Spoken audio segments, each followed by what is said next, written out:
이번에는 나라밖 소식입니다. 강력범들만을 수용하는 미국의 한 교도소에서 성경학위를 취득하는 이들이 계속 나오고 있다고 합니다. 텍사스 교도소와 한 신학대학원의 협력관계 덕분이라고 하는데요. 미국에서 전해온 소식입니다.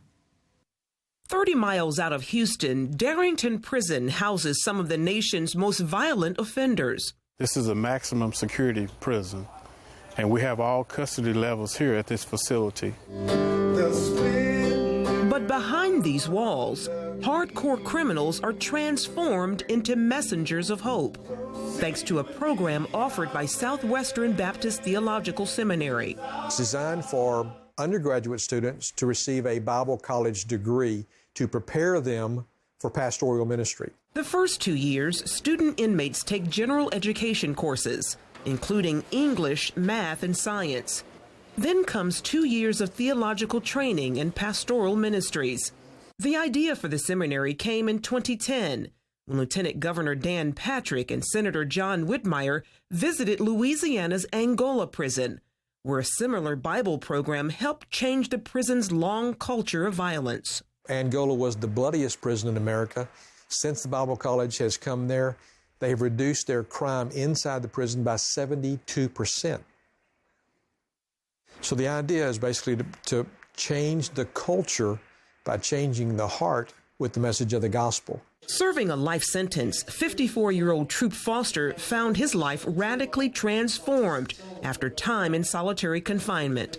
I was thinking about suicide. I was thinking about ending my life. But I remembered the Jesus from my childhood. So I got down on my knees and I cried out to God, please, if you're here, you're going to have to carry me. And from that point forward, he revealed himself to me. Foster, a former gang member, became one of the seminary's first graduates. He now ministers to other hardened gang members. And I went back to started walking those lines and just sharing my testimony with the men back there. And some of them were real standoffish at first.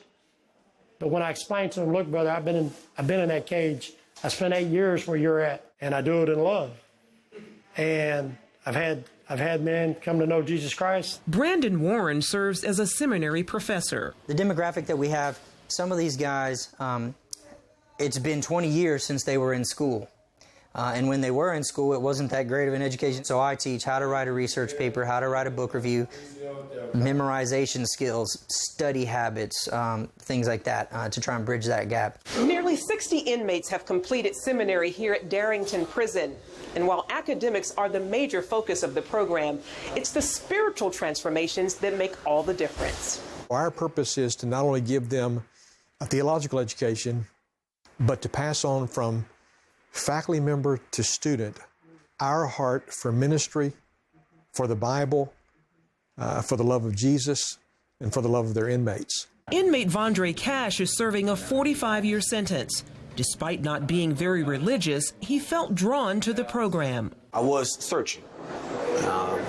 I had doubts about Christianity before I came to the program. I had doubts about religion, period.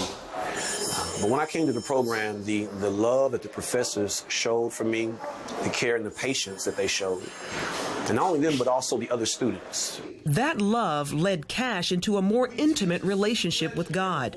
As a graduate of the Bible College, he now shares the hope he found with others. Being able to dialogue with men on a spiritual level, talk with them in Bible studies, talk with them in prayer circles, that is rewarding in and of itself. Warren, who once served time, says the program's impact is far-reaching. This is one that happens all the time. Guards asking our students to pray for them, or coming to them, about some biblical question they have about the Bible or Scripture. So that sort of thing has happened from the beginning. Warden Mark Jones also sees the difference. It helps calm down what's going on here at this facility.